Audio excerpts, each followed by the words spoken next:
We saw Baby Driver, so we're gonna review it. This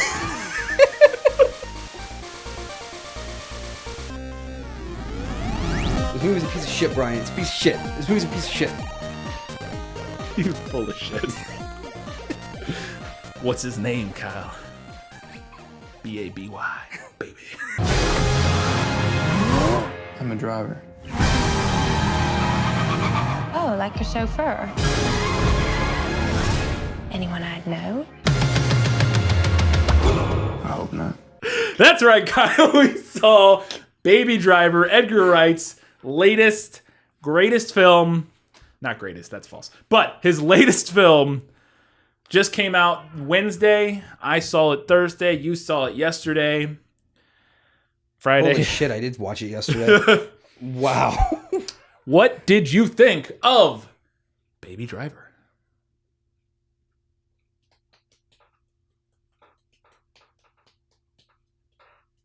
That's a review. That's not a review. No.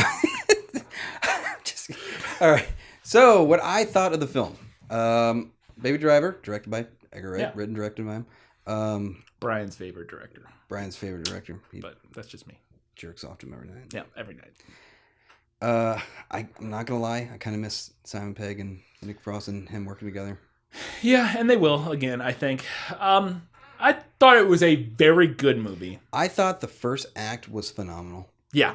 The first act is probably some of the strongest editing, direction, and just even storytelling. Yeah. Because it doesn't bash you in the skull with you jump right into the story. You jump right in, and you're able to keep up with everything because you don't need to know anything more than What it's a heist. It's a heist, and Baby's got to work for Kevin Spacey because of reasons. So I thought the first act of it was probably some of the best filmmaking, I'm going to say, in this current decade. Wow. Yeah, it was really good. Yeah, the first it opens strong and it stays strong for most of the first half of the movie.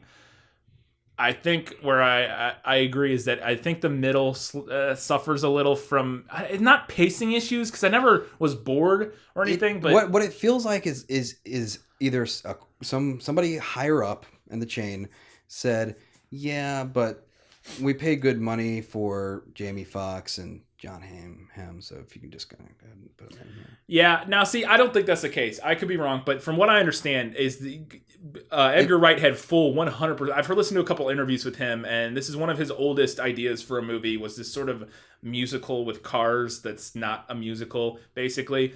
And he said, he's been working on it for a long time and finally got to do it. And I think he's trusted enough. And with a movie like this, where there's no stakes in terms of like it needing to tie into a universe, I don't think he had anybody telling him what to do. I see that because it's not like it's a super high budget film. No, I'm sure the budget was pretty reasonable for. It baffles me because it looks like somebody else got their hands on it halfway through the movie. I don't disagree. I did, because it slows down considerably and it doesn't have the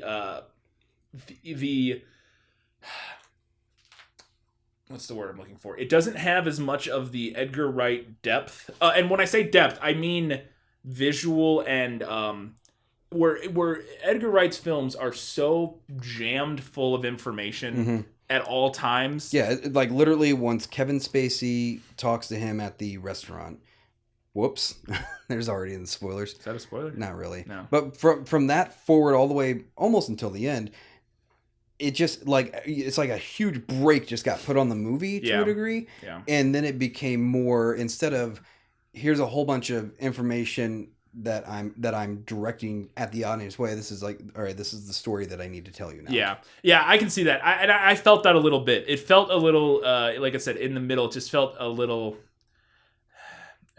off. It felt off is the best way I can describe it. It picks up again at the end. But I'm being overly critical because I really liked this movie a lot. Yeah. And I'm not saying that shows how much you care. Yeah, and that's the thing. And I think and this is one thing I thought while I was watching it, and especially towards the middle and some of that. I think, and now Edgar Wright doesn't always need to work with Simon Pegg, but I think he really does benefit a lot from Simon Pegg's writing, because they wrote together the Cornetto trilogy. They wrote those films together. And I don't know what it is that Simon Pegg brings to the table, because a lot of what made those movies great is in this movie, especially in the first 30 minutes, where it's visual storytelling at its finest, basically, where it's every frame is full of information, and a lot of it's information you don't even realize is there initially. But I think here's another thing, and it's not so much a criticism.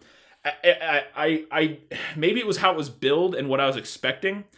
I was expecting it to be a little funnier than it was. Yeah, especially if it's like it says up there, it's crime comedy thriller. Like, and it was funny. There was definitely lots of funny, but it wasn't. The jokes were kind of more front loaded, and then kind of like, I don't know. Yeah, well, I mean, it felt like the thing of comedy for a lot of stuff was like, oh, Jamie Foxx gonna bust a cap in this guy's ass. I will. This is the thing. I did not like Jamie Foxx in this movie.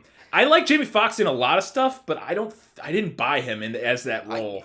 Weirdly enough, okay, so the main actor in this, Ansem Elgort. Okay, so I think he is an amazing actor in regard to, like, he did Fault in Our Stars, right? And this he's the kind of actor who kind of works with the scene. Yeah. And Jamie Foxx is the kind of actor that has to drive the scene. Yeah. And John Hamm kind of wavers in between. I thought John Hamm was actually really good in this movie. John Hamm was he was good when I felt his character had reason to be to do things. Yeah. And everything else, I was just like, oh, look, it's John Hamm. Yeah. I actually really liked John Hamm. I thought he was... I keep wanting to say Hamm. No, John Hamm. I thought he was really good. Maybe the best performance in the movie, maybe. Because Kevin Spacey's just being like Kevin Spacey. Yeah. Who's fine. And Ansem Elgort is basically just doing Ryan Gosling. Yeah, like it's supposed in Drive. to be kind of like a what's the word I'm looking for? Drowned out of this world kind of person, reserved, pulled back, quiet, just kind of takes it all in, but doesn't. He's like society's reflection on crime, basically. Yeah, and so he does a good job in his role, but it's not a super interesting. It's kind of like Ryan Gosling in Drive, where he's doing what he's doing well, but it's not like a super compelling thing he's doing. Mm-hmm. Whereas I thought John Hamm had a lot of layers and he had a lot to work with in terms of like where his character goes, and so he had a lot of dynamic shift to his character. Whereas Ansem Elgort changes; he has a good character arc, and he throughout the course of the movie, but he doesn't have quite as much of a dynamic range of what his character is about, whereas John Hamm does. So I really enjoyed John Hamm in this. Is he mental? Mental meaning slow. Was he slow?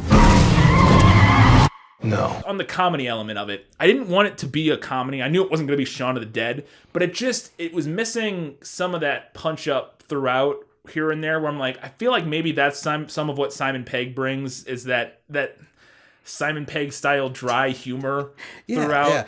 I was wanting more of that. It's just I don't know. Like I'd say the beginning of it, where like, and this not really much of a spoiler at all, but it's like where what's the dude's name from Walking Dead? Oh, John Bernthal. Wherever he Shane, wherever he like takes the baby's glasses, puts them on, the baby pulls out another. That was great. Off. Just whack that. Yeah, and then he pulls out another one. That was great. Like that is the Edgar Wright stuff that I like looking at, because he's so prepared. I love it. And at that moment, I probably laughed more in that moment, and because they don't dwell on it, you almost don't even realize he's doing it. Like, it's not like a big like, look at him, he's got, it's just kind of in the background of the scene while it's happening, but he just keeps pulling out. And then, that kind of goes away in the middle of the movie. And we kind of linger on the relationship, which you needed to do. You needed to establish him and, which I didn't realize that's Cinderella from the reboot of Cinderella, the remake of Cinderella from a couple years ago. That's that actress who plays his love interest, Deborah, in this. Yeah. You had to spend some time with them in order to make the end of the movie believable. They needed to bond. Yeah. So it was starting to feel a little like The Graduate at one point, where it's just like they don't really know each other. Yeah. And this is what my girlfriend said when we got out of the movie. She's like, "Man, that Deborah's a real ride or die bitch." She went straight for the she went from like they met a few times and went on a couple of dates to like, "I'll help you kill this guy." Like. I want us to head west and never stop. You in? I'm in, baby.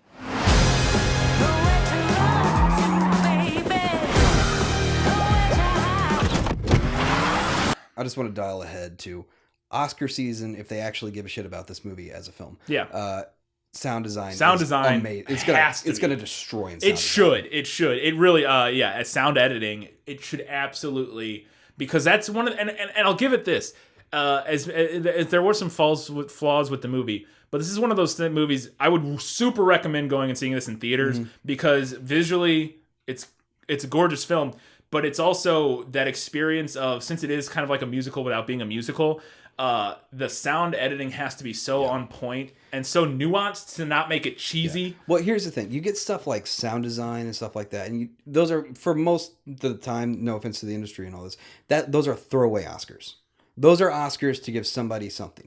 And then you always question, why do they have this? This seems like such a dumb award. And then a film like this comes along that actually implements that, and you're like, that's why they have it. Yeah, it's this because this better win it. Yeah, it absolutely should be up for that.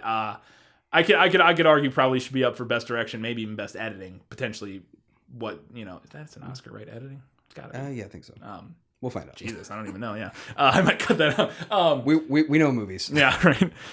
But yeah, no, because it's especially that and I mean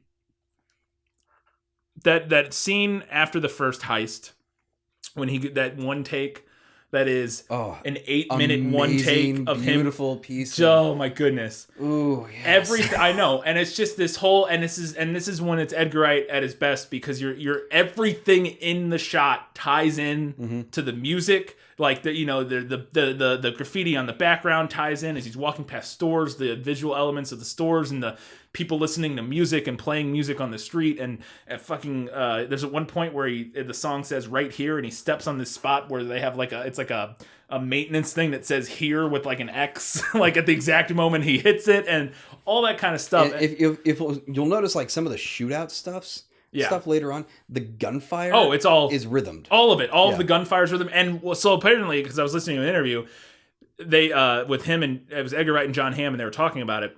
And he storyboarded the entire film to music, shot for shot, before they shot the movie. The entire thing. So that they would go out, they would shoot a scene, they would shoot like a scene or like a couple moments, and then they would take it back and they would edit it on site and watch it with the music to make sure it all like worked and they got what they needed, and they go, yep, we're good on that, and then they would go on. So Edgar Wright is a crazy person. Oh, he's a crazy person. A crazy brilliant person, but yeah, fucking insane. And so yeah, all the gunfire and all that stuff all ties into the music, and the soundtrack is great and varied and different. And that's why I said all that you know, like if you're looking, you'll notice up until that certain turning point, and then it just falls away. It just falls away, or it becomes less, not so much apparent, but it becomes less interesting, pushed. I agree. Like the part with him and the relationship in the middle, while there are some good moments in the diner with him and her and the singing and that sort of thing, it doesn't it just doesn't have the visual density and the I don't know how to describe it. It like the opening sequence is so dense with information and like editing and the way that all the world ties into everything that's happening, and then it just doesn't happen as much in the middle of the film, to where it just feels like, and maybe I'm sure it's on purpose to an extent, is that the heists or the heightened reality part where where that ties in more is where the relationship moments between him and her aren't quite as turned up to 11 on purpose. But I don't know. It's hard to describe. It's a fucking really good movie.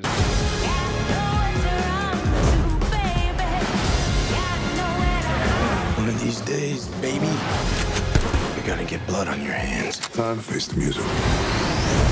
Blow into spoilers. Yeah, we'll do a little quick thing on spoilers without going too hard on it. Just this kind of, it didn't so much disappoint me on this one particular scene was Jamie Foxx getting skewered. Was whenever they pulled up to that, I'm like, we're Jamie Foxx. Oh yeah.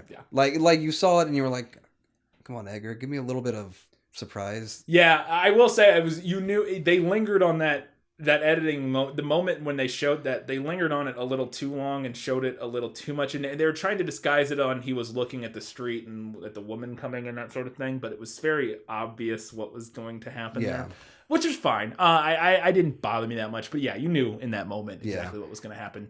One thing I really appreciated, because when we need to talk to us about spoilers, is that I really enjoyed that you didn't really know who the bad guy was gonna be until it was John Hamm kind of at the end. Well, I mean, they're all bad guys. It's not like John Hamm was being like super vindictive and masterminding a whole thing. No. Square body. It's literally A very emotional turn of a hat. Yeah.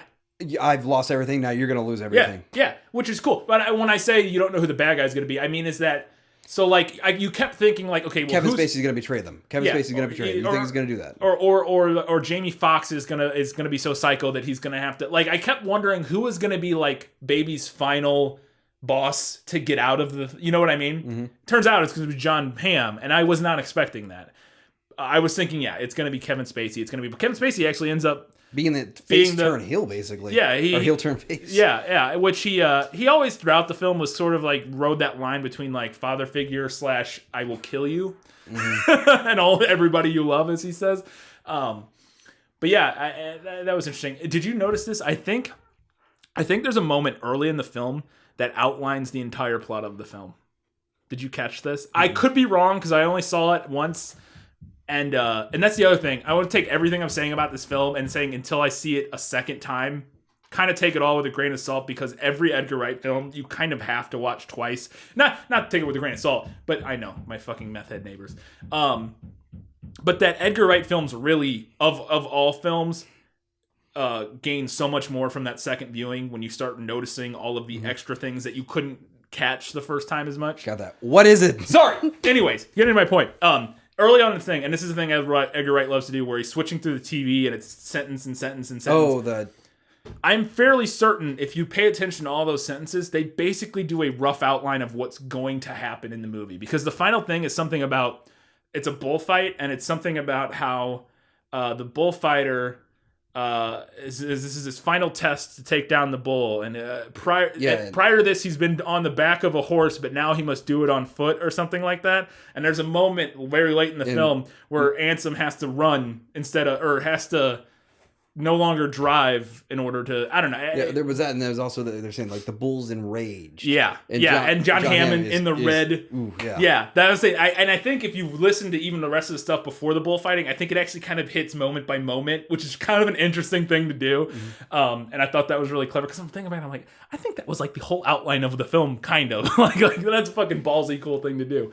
Oh, one character I really loved who we didn't get to touch on or didn't talk about was his keeper, Ansem's baby's his foster father, who he's taking care of. I thought their relationship was a really good, like, interesting, heartfelt thing. And in a film where it's all about music and sound, to have a deaf character and then when the scenes with him, they just sign to each other, and I thought was a nice kind of like a respite from all of the insane, like, over the top. Look, modern movie with subtitles. Yeah. Yay. Yeah, and it's just do it. I mean, that's how you do it. Just put it on the fucking screen. There's no. I gotta talk about how dumb this kid's character is at some points. Okay. He's like, hey, there's a photo of you on the news, and they're looking for you wearing that jacket and those sunglasses. And that sunglasses. What are you gonna do tomorrow? Go out and wear that jacket and those sunglasses. I thought the same thing. I was like, how has this kid not been caught? Hey, there's these people planning crime shit. You know what you should do? You should bring a recording device with you that's not like hidden or anything. Well, it was hidden, but he just kept it in his pocket. But then they ended up finding it, which I thought that was an interesting, weird twist that they all turn on. I'm like, what the fuck are you recording this for? And I was like, yeah, that makes sense. That's what would happen if they found you with a fucking recorder and you just used it to make weird music. Yeah.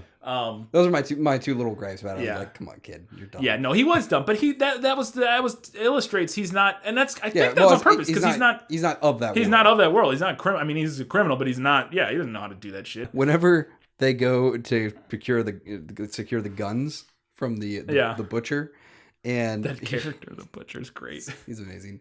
They kill everything, and then they go back to Kevin Spacey. He's like, "What happened to the deal?" It's like, they were cops. I know. My cops. They were my cops. Yeah. And Kevin Spacey the entire time wasn't like those were my people, you idiot. He was just like, great, now I gotta find. Yeah. I gotta go find new cops. This is great. We need to get out of here. I have to end this. Are we in bed together now? Baby. Doc said Michael Myers. This is Mike Myers. It should be the Halloween mask. This is a Halloween mask. The ending felt a little clumsy and just sort of like, It felt like it kept dragging on. Yeah, more it than just needed drug to. on. Like, it was like this weird long denouement of like, and then he goes to jail, and then he gets out of jail. It could have just been him surrendering himself on the bridge. And Yeah, and then end. Like, yeah, because then we know what's going to happen. He's going to go to jail. He's going to get out in, a few years because of good behavior, because he's, and then they're going to be together. Like, yeah, you didn't really need the rest of that, I don't think. I thought that too. I thought the ending felt a little clumsy and just a little like, he could have chopped it off when he got arrested. Like, I mean, like from word go of Jamie Foxx getting skewered, Yeah. all the way to John Hamm getting the Judgment Night treatment, the Dennis Leary treatment from Yeah. Judgment Night. Yeah. That's an obscure film. But like everything up to that is nonstop. Yeah, balls to the wall. Ridiculous. Yeah. Well executed action. Oh, stuff. and the opening action scene is just glorious. That opening heist is so fucking good, and the car stunts are so fucking awesome and so believable, and to an extent, like in the sense of there's the crazy wacky shit that you get in Fast and Furious, which is like that's dumb and stupid. Like, it just, they know they're making superhero it looks movies. goofy and unrealistic. Yeah. Where in this, it looks. It's almost all practical. Yeah. Like almost all of it, and I think they said in the interview, he said like 90% of the car stunts are all like just practical car stunts. Well, like watching him like burn through his transmission completely, and then take hit his e-brake, drift like, and spin around and drift a K-point turn through an alleyway. Yeah, it's awesome. It's fucking awesome. It's so amazing, and he just the whole time Now, like, fuck yeah. here's something. Have you ever been drifting in a car before? No. I had, because I had to for a movie shoot. Yeah. It was the scariest fucking thing I can I've imagine, ever yeah. experienced. Because we're drifting like, I mean, we were going relatively slower on a drift, still like 50 miles an hour. Yeah. And we're recording, and I'm like, we get it? We got it! We got it! I'm gonna go shit I want myself. to get out of this! I'm gonna go shit myself now. All right. So, yeah, that's, man, Baby Driver, it's a fucking experience of a movie, even with its the few flaws it has. Like, if you were to just... I would pay a movie price just for that first act. Oh, yeah, that's the thing. Oh, You're not good. You're not. It's not. It's worth your money just for the first act. But even still, it's not. It's not like it's bad after that. No. It's just not as it awesome. becomes, well, no offense, a movie. Yeah, a little more of a movie and less of an experience in the middle, and then it becomes an experience again towards the end for some of it, and then it kind of peters out a little. But yeah, Baby Driver in theaters now. It is worth your money. It's an experience, and also again, we say this a lot with some of these movies that we go see. Even if this movie wasn't as good as it was, it's doing something very unique, and it's the kind of movie that deserves to make money. Like, this would be the kind of film, maybe like 10 years from now, give or take, it won't reach that same kind of back to the well kind of mentality that Hot Fuzz. No, or I don't Shaun think of the it's Dead not will. quite that level. But it's going to have, this could definitely be a film that people could look at as kind of a template for how pacing and atmosphere of a film needs to be. I think it is absolutely a groundbreaking film in certain aspects, in certain ways, and especially for what it's doing. I don't think groundbreaking might be the right word, but it's a very unique and pioneering film in how they're doing a lot of how he did a lot of the action. I mean, it basically reverses like how you're in an editing room, and some of the last stuff you worry about is putting in your sound effects and trying to match stuff and stuff like that. This is basically using that as your building framework, block, and then working backwards. Right, you're working backwards, which is really interesting, and it works really well because music is so important in a film, and having it be literally the most important thing in the film, and then building your film around that works really well. Having Michael Bay put Linkin Park into Transformers, it could not be further from the further from Michael Bay throwing in I don't know if it's Linkin Park ever in the actual movies. Yeah, it was in the second one. Oh, okay. It's been a while since they made the song for Transformers. Well, yeah, but I didn't know if it was in the movie, like in the actual movie. Am I gonna have? I was in the credits. I thought. Yeah, no, that's where it started. It was the credits. Okay, well, yeah. Sorry, it's not. I don't think there's ever actually a Linkin Park playing while the movie's happening, short of the credits. Okay, fair enough. But it's a different experience for a film. It's a unique experience for a film, and it's fun. I mean, look, it's at a Brian, fun movie. Moving back and forth right now. Yeah, dude, it's just the whole time you'd be like, because there's great music the whole time, and it's bumping, and it's